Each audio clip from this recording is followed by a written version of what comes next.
सिलीगुड़ी के eastern bypass इलाके में भीषण आग में गोदाम जलकर राख।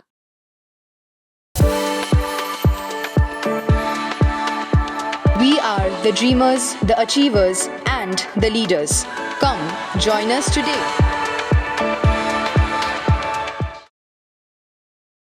सिलीगुड़ी ईस्टर्न बाईपास संलग्न तेलीपाड़ा इलाके में भीषण आग में एक गोदाम जलकर राख हो गया। आग लगने की घटना गुरुवार रात की है। इस घटना में करोड़ों रुपए का नुकसान का अंदेशा जताया गया है। स्थानीय सूत्रों के मुताबिक रात को स्थानीय लोगों ने गोदाम में आग लगा हुआ देखा, जिसके बाद आनन फानन में तुरंत दमकल विभाग और आशीगढ़ चौकी की पुलिस को इसकी सूचना दी। सूचना मिलने पर दमकल की 2 गाड़ियां मौके पर पहुंची और आग पर काबू पाने की कोशिश की। आग भीषण होने के कारण मौके पर 3 और दमकल की गाड़ियों को बुलाई गई। करीब 5 से 6 घंटे की लंबी मशक्कत के बाद आग पर काबू पाया गया। हालांकि तब तक पूरा गोदाम जलकर राख हो गया था। गोदाम अधिकारियों के मुताबिक आग की घटना में करोड़ों रुपए का नुकसान हुआ है। आशीगढ़ चौकी की पुलिस पूरी घटना की जांच में जुट गई है। এখানে আমাদের ওই যে কেবলের যে তারটা আছে ওখান থেকে ফায়ার হয়েছে, মানে লাইন কালেকশনের থেকেই হয়েছে। আমাদের এখানে তো কোনো লাইনের কাজ হয়, মানে কোনো আগুন বা কোনো কিছু কাজ হয় না। এখানে আমাদের যা কিছু আছে মানে কুকার কোম্পানি, তো এখানে কোনো কিছু এসে ছিল না। না না, আমরা 6টার দিকে আমাদের ছুটি হয়ে যায়। আচ্ছা, তো আমরা 6টার দিকে চলে গেছি বাড়ি।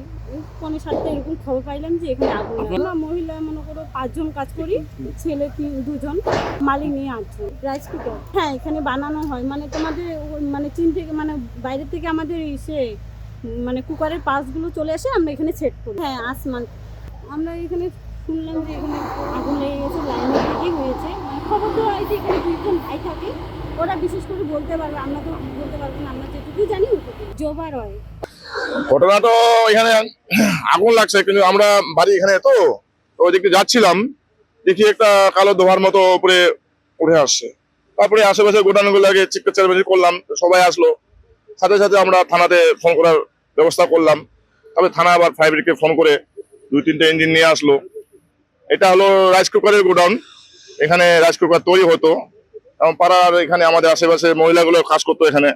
যাই হোক, মহিলাগুলো যখন আগুনটা লাগতো তখন ছিল না, তখন কাজ করে সবাই বাড়ি চলে গেছিল। এখানে সিকিউরিটি গার্ড 2 জন ছিল ওদের মানে কোম্পানির, তারাই জানে যে কি করে আগুনটা লাগছে। আমার মনে হয় শর্ট সার্কিট, এখানে লাইনের কাজটা বেশি হয় তো এই জন্য মানে আগুনটা লাগছে এখানে। এটা প্রায় হয়ে গেল 1 ঘন্টা পারে হয়ে গেল একটু। আপাতত 3টায় দেখতেছি, আরো মনে হয় লাগবে নাকি। এখন আগুনে এখন ভিতরে মানে পুরোপুরি নিভে নাই, এটা শর্ট সার্কিট লাগতে পারে। ইলেকট্রিক কাজ বেশি হতো এখানে।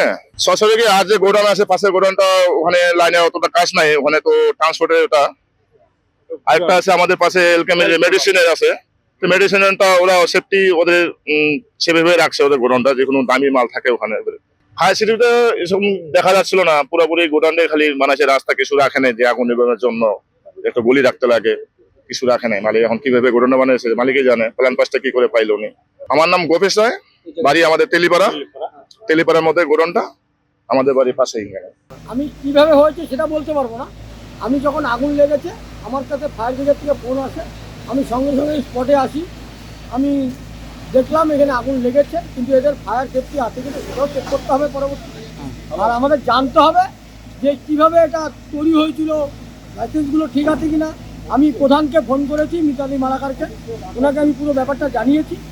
এখন ওনাকে গিয়ে আগামীকাল ওনাকে জানাবো, এটা আমরা ইনকোয়ারি করি। না, চলে আসবি, আগুন কিছুক্ষণের মধ্যে নিয়ন্ত্রণে চলে আসবি। না, এটা ডাকগ্রাম টুর এলাকা, বৈকুণ্ঠপুর ফরেস্ট, তারপরে পরিস্থিতি নিয়ন্ত্রণে চলে আসছে।